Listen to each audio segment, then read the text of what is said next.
All right, folks, this is topic 1.13 and 1.14, focused on regression and function model selection.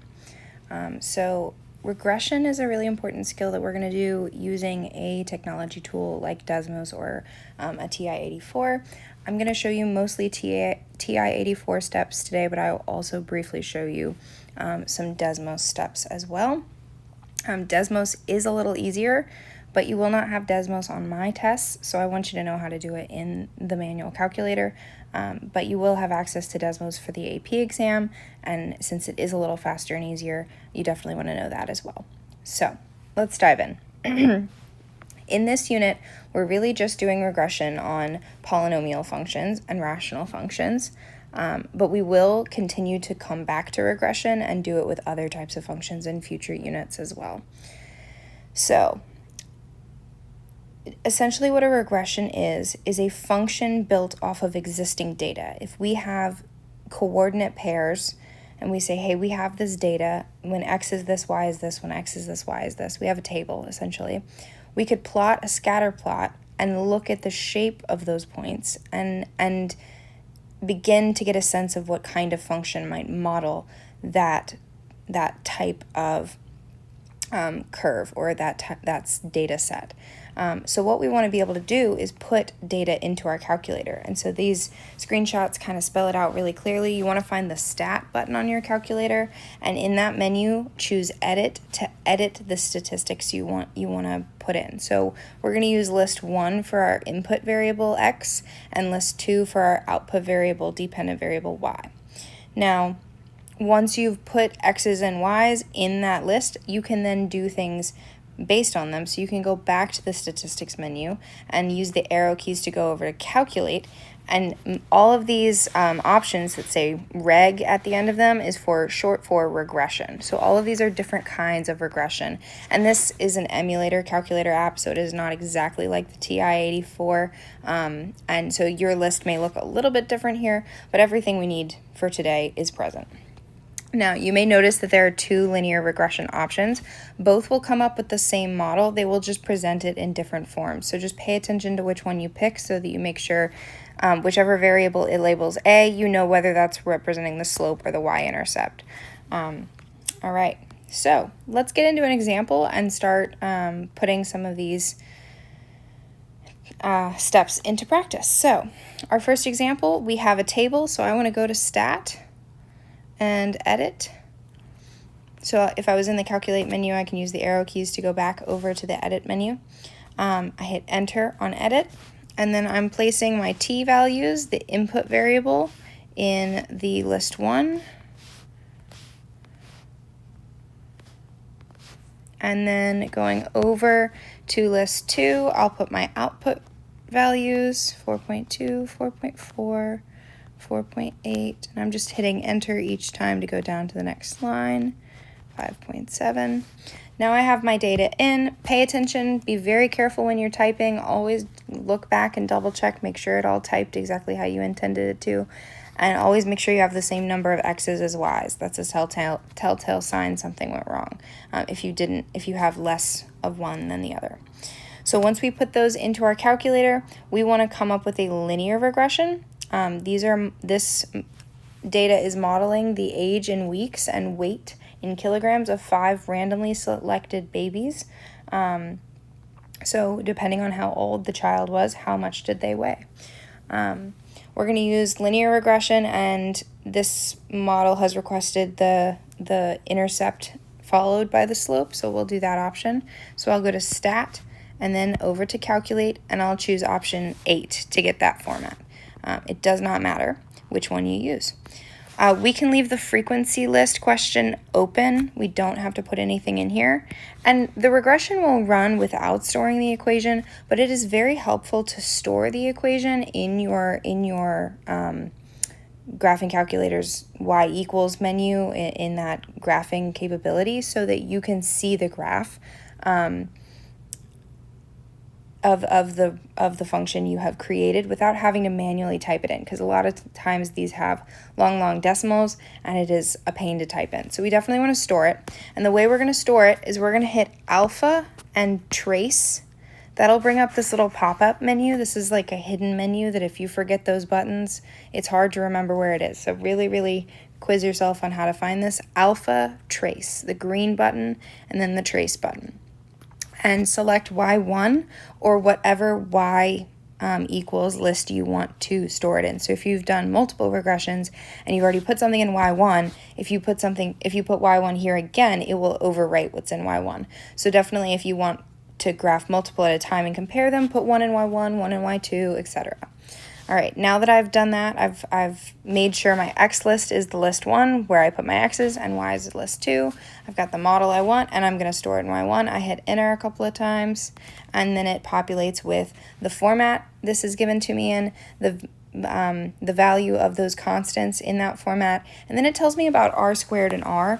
Those two variables, those two quantities, and your calculator may not have a setting turned on to show you R squared, but they are not part of the AP Pre-Calculus curriculum. They are a measure of how accurate of a model it is, but we aren't necessarily going to use R and R squared at all in this course. If you're interested in learning more about that, you should take a statistics course. So this linear regression model we'll copy down is 3.545 plus 0.185x. Using the linear model from part A, what is the predicted weight in kilograms of a baby that is 10 weeks old? This is a really helpful tip. If we are looking for, we're asked about an output value. What is the predicted weight?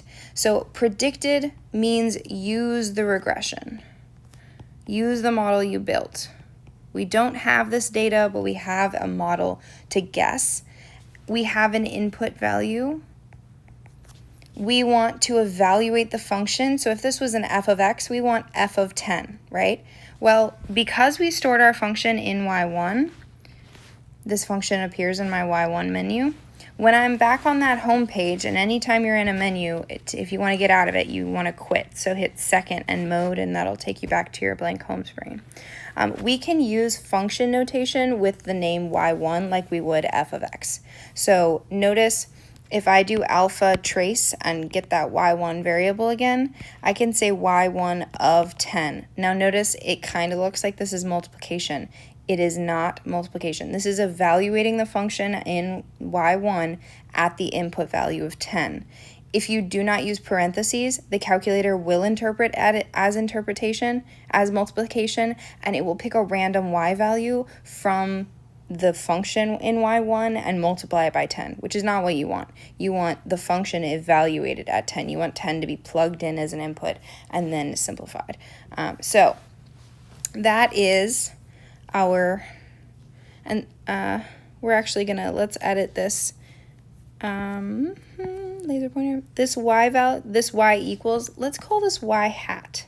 Give it a little caret on top. That is frequently used notation for regression models. So we could call this Y hat and say this is Y hat of 10 equals 5.395. Always have your answers accurate to at least 3 decimal places. So if there are less, you don't need to, but always keep it as accurate as possible to at least 3 decimal places. The weight of a 6th baby is 5.3 kilograms. What is the age in weeks of the baby based on our prediction model, right? We don't know for sure, but we can say, hey, we know this output is 5.3 kilograms. What input corresponds? I personally would like to look at the graph for this, so I'm going to go to my Y1, make sure the graph I've got is in there. If I just hit graph, it's going to give me a standard 10 by 10 window. Negative 10 on the left, positive 10 on the right, negative 10 on the bottom, positive 10 up top. If that's not an appropriate window, you might have to go to the window menu and adjust those low values and high values, those bounds. I don't really need to look at negative x values in this case because x is representing, that input variable is representing time. So I might just look at 0, and we already looked at an input of 10 weeks. Babies can definitely get older than 10 weeks, so I might go up to 52 weeks, so I see the whole first year of a baby's life. Maybe that's high. But there we go. I also don't need to see negative y values. And I might want to see a little bit more space in the y direction. That might have been too much. Let's go back down to about 20. Okay, this is a better look at this graph in the space that we're going to be using it. Our output that we're comparing to, a y value, is 5.3 kilograms. So what I'm going to do is I'm going to actually graph 5.3. Y equals the constant 5.3. That's the red function. Now, where those functions intersect right here is going to be the x value, for which the prediction predicts the baby's weight is 5.3 kilograms. So let's hit second trace and use option 5 to calculate an intersection. Your calculator will ask first curve, second curve, guess. Remember, the guess part of that question doesn't matter much, but first curve just make sure your cursor is on one curve, and then your cursor will automatically jump to another one when you hit enter. So essentially you just have to hit enter a couple of times, but it's saying what two curves are you trying to find the intersection between. And the intersection happens to be at x equals 9.486. We can just, and that's the rounded or truncated version. So the age in weeks would be 9.486 weeks. And I'm going to say approximately, because again, this is a prediction function. We are modeling a real world situation that might not follow this pattern 100%, either due to error or it just not being a perfect model. So when we are deciding what kind of regression to run, we know that linear models have constant rates of change. Quadratic models have roughly linear rates of change. Now in the real world, sometimes data is not so pretty. So we're looking for just roughly constant. It's okay if it varies a little bit, but is it almost the same every time? Is it almost linear? Is it roughly symmetric with a single max or min? Is it a context involving area? Cubic models are good for volume. If you remember the box problem from Math 3, that's our polynomial modeling situations. So example 2 has us choosing whether an appropriate model would be linear, quadratic, or cubic. Balloons are filled, and you can take a moment, pause the video, make your best guess, and see if you're right. So balloons are filled with water in preparation for a water balloon battle. Each one is roughly spherical, and the radius of each water balloon is measured relative to the amount of water it holds. So if we're asked about whether we should model it says radius of the water balloon is measured relative to the amount of water it holds. The amount of water something holds is the volume. So because this is a volume, this should be modeled with a cubic function. Third degree polynomial. Totino's pizza rolls are on sale at the local grocery store. If the price of one pizza varies between, I went to pizza rolls. It was actually pizzas. I guess I'm hungry. The price of one pizza varies between $1.99 and $2.19 depending on the variety. The total number of the pizzas are counted relative to the total price of the purchase. So in this case, this would be a linear function because the price depends on the variety and a probably constant price per topping. So we'll say linear. Yeah, we'll leave it there. All right. Sprinkler is placed into the water, placed in a yard to water the grass, and it rotates in a circular pattern and waters all the grass between the sprinkler head and the furthest distance it reaches. That would be the radius of said circle. So when we measure that radius, the radius being the independent variable, and then the area watered being the dependent variable. The radius there determines the area. We're thinking about the area of a circle, right? So that's pi r squared. That is a quadratic function. That is a degree 2 polynomial. So we would say quadratic because we're modeling area.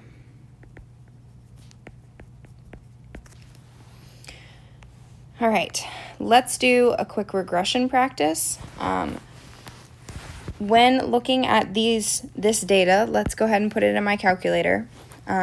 One quick tip is if you have things in your stat list and you want to get rid of them, you can select and clear, or not clear, delete, delete, delete, delete, delete, delete. What you never want to do is highlight the list name and hit delete, because that will actually delete the list. If you accidentally do that, just reset your calculator. Second plus 7, 1, 2 will reset the calculator to its default settings and put it back, but you don't want to delete your lists.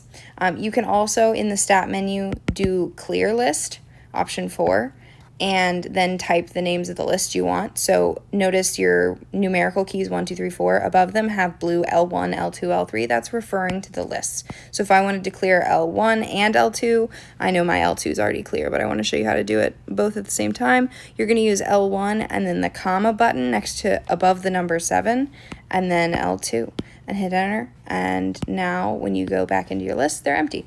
So if you have a bunch of lists in there, that can be handy to clear them all at once. All right, so let's put our independent variable in here and our dependent variable after that. 3.4, double checking my numbers. 5, 10.6, 15.4, 17.1, 18, 16.5. Hey, I noticed it was increasing and then it started decreasing again. Double checking all my values, 5, 10, 15, 17, 18, 16, 10, 2.8, and I have the same number of x's and y's. All of them look reasonable. So because I noticed that we saw an increase of roughly 5, an increase of roughly 5, an increase of roughly 2, an increase of roughly 1, and then a decrease of like 1.5, I realized, hey, that can't be linear. We've eliminated linear because the increases were roughly close to each other. However, they started decreasing, and so we should imagine our average rates of change were decreasing. So that is a concave down section of graph. Linear functions cannot have concavity because they have constant rates of change, not changing. So I'm thinking this is either quadratic or cubic. It can't be linear because it's changed directions. So we can say because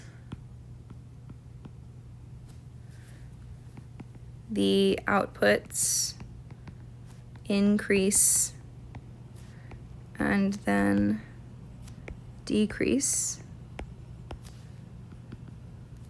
the function cannot be linear.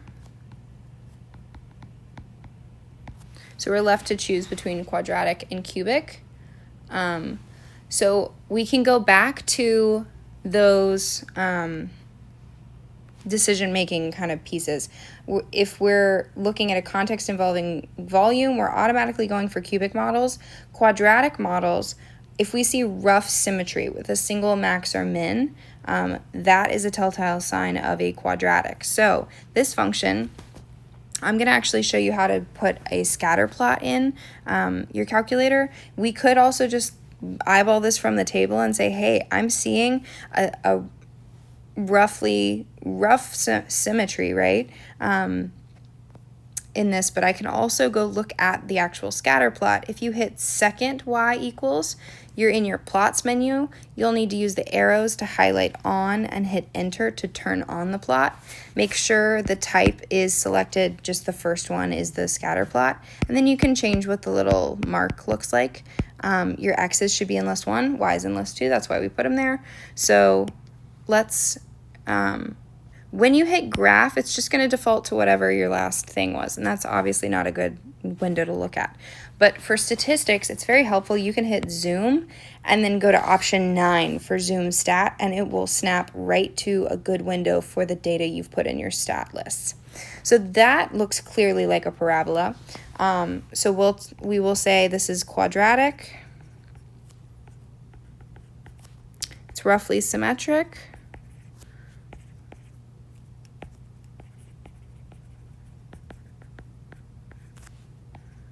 With a clear maximum.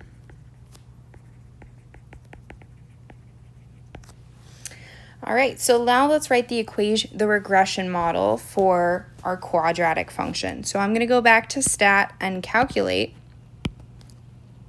and I'm going to find quadratic regression. That happens to be option 5 in my calculator. It might be a different number in yours. We don't need frequency list, and we're always going to store our equation. We're done with that linear model from the previous example, so I'm just going to overwrite y1, hit enter. Now my function, and I'm going to call it y hat for regression.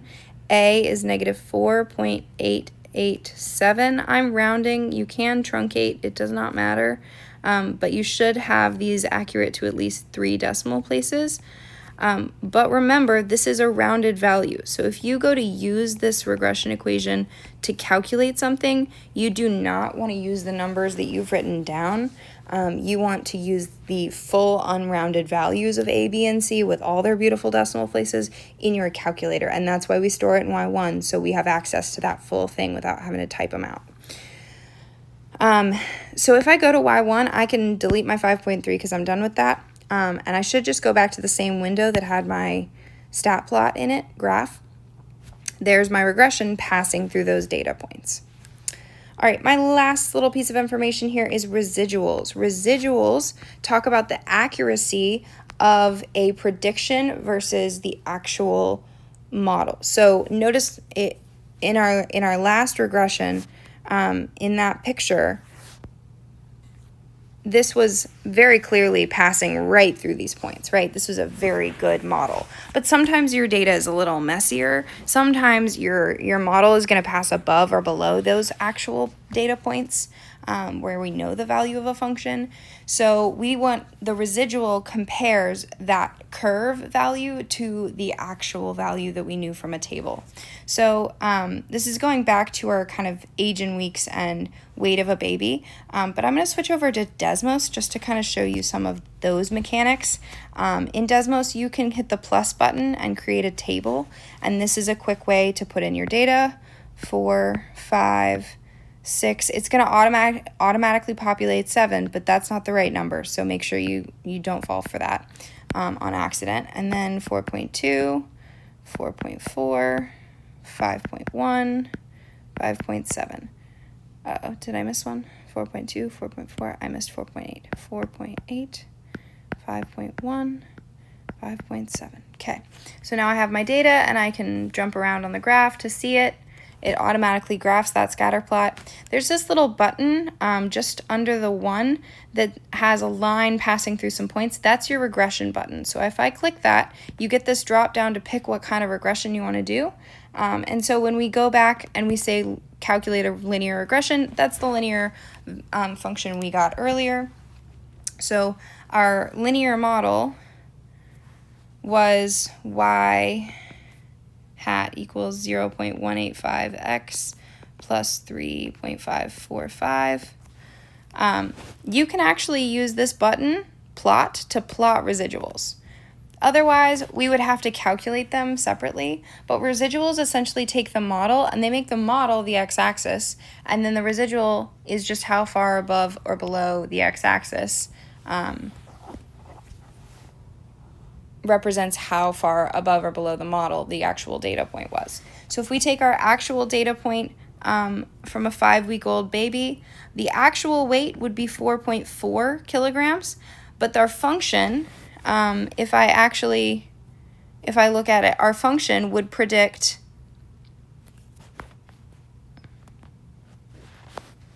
a different value. So in this case, I'm going to plug it in. And in the TI calculator, this would be a great moment to use that Y1 of mechanic. So we could say, and actually I'll show you in Desmos, let's see.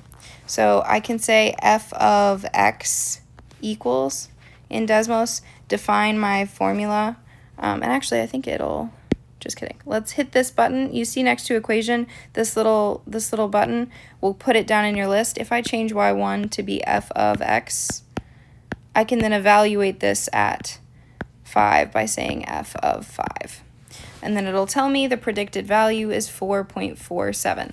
Now something to note is that when you do hit this little button for the equation, Desmos is going to paste the rounded values. It is not going to use the full unrounded values, and that's where your TI is a little superior. It's going to use the full unrounded values. So just be aware of that. But in this case, we didn't really have rounded values, so we're doing okay. All right, so our residual will be the actual minus the predicted.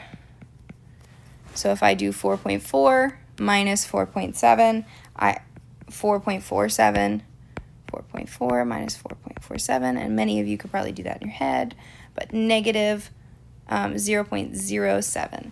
A negative residual indicates that the actual point, our y value of the point at 5 weeks, we had an actual value at 4.4, right? Well, 4.47 is slightly above 4.4, right? So that means that our function, our model, overestimated the actual data. So since the residual is negative,